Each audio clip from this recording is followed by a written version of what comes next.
Multiplayer definitely is at the centre of Crackdown 2. Non-stop crazy action. It's a very physical game. You can ram people out of the way and it flips them up and they spin off into the sky. With plenty explosions.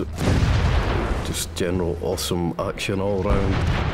Picking up vehicles, throwing them across the road. A multitude of weapons at your disposal. If you can break it off, you can use it and you can hit people with it. It can just cause complete devastation. We just thought, right, well, let's go all out. Let's give them as much as we possibly can. In order to make things clean, you destroy everything. You know, fire cleans all. Episode 1, Fun with Friends.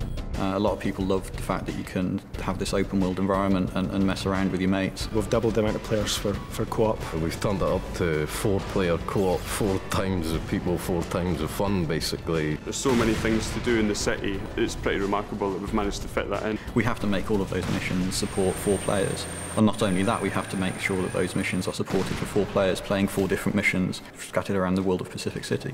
You've got all of the, as everybody knows, the orbs. It's about making sure that, you know, you have that group experience with orbs, like Renegade orbs, where, you know, they actually make it pretty tricky for you to get hold of them and they run away from you. You know, one person can chase them and another person can figure out where they're going and kind of help out. Races, so you've got rooftop races, road races. You've got all the achievements in the game as well, and there are a bunch of stats that we track that also go on leaderboards. I'm getting excited, citizen. Must remain composed. One thing we're pretty proud of is that you can then seamlessly go from your campaign game into your multiplayer game. There was a few times when you'd be playing the game and somebody would enter your game when you were testing and you didn't actually know they were in, and then suddenly this rocket would come from the side and there's one of the guys who's just joined your game and started blowing everything up. If friends come home from school or work or whatever, they just jump straight into your game. The player can come at a problem from 4 different sides and just defeat it that much faster. We've added turreted weapons to all of the vehicles as well. Nominate one guy to drive, he jumps in, 3 of you jump in the back of the vehicle, one of you might have a rocket, another guy a heavy machine gun. You can just be a 100-mile-an-hour killing machine soaring through the city. It's awesome. It's really down to the player to try and figure out tactics and strategies to use co-op gameplay. You can decide to ignore any direction you've been given and just mess around, do what you like. And we've added in the 16-player PvP. We support up to 16 people in the online game, and that's varying on different game types. At the moment we've got 3 different game modes: Deathmatch, Team Deathmatch and Rocket Tag. Rocket Tag's a little bit different.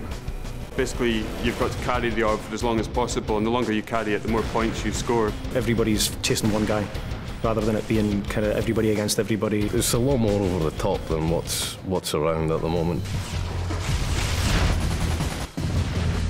We want people to play it as long as possible and really create, you know, a community for Crackdown.